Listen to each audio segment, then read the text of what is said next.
आखिर वायरल भोजपुरी वाला पोस्टर अभी तक काहे ना आइलक। बनल रहल वीडियो में सब तरह के विस्तार से बतावल जाए। बहुत महंगा लेवल के गाना बा, बहुत महंगा लेवल के बा, प्लस में ओकर शूटिंग कंप्लीट हो गई बा। हाँ। बेचैनी हम तार लोग समझ सकीला।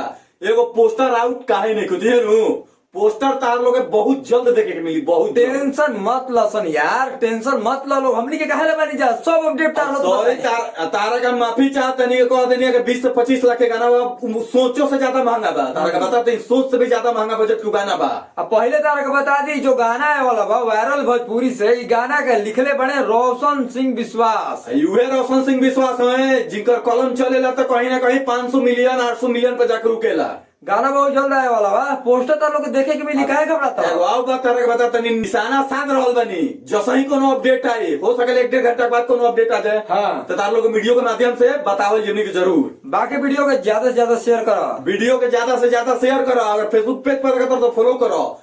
तारा के बता देते एक के शब्द में मैंने कोबो हम तारा के नोटिफिकेशन दे सकीला। काहे कि हमनी के राइटर से बात कही है जा। राइटर से हमार बात चल रहल बा। हो सकेला कि 1 घंटे बाद तार लोग के वीडियो चढ़ल मिले हमारा पेज पर। हाँ कि गाना कब भाई, पोस्टर कब भाई, गाना तार लोग को कब देखे के मिली। कुर्सी के पेटी बांध के रखे के काम बा। बहुत जबरदस्त गाना बा, बहुत जबरदस्त। एगो बात आऊ बा, पवन भक्त से हमको हमें चाहता नहीं काहे के रुसल बड़ा का नहीं के गाना सुने के जिम्मा तहार बा। तारा कह देनी कहीं ना कहीं भोजपुरी के एगो स्तंभ हवन। आ गाना के तुम्हें लोग खुद बेचैन रहला, गाना काहे लेट हो रहल बा।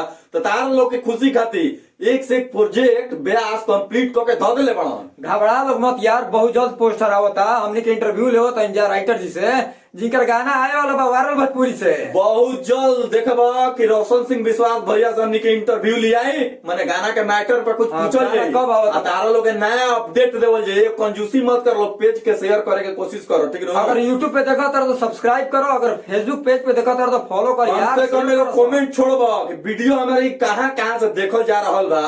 तार लोग हम कहनी तोहरे लोग के चक्कर में दिन बाद में गुड़मिड़ियाता।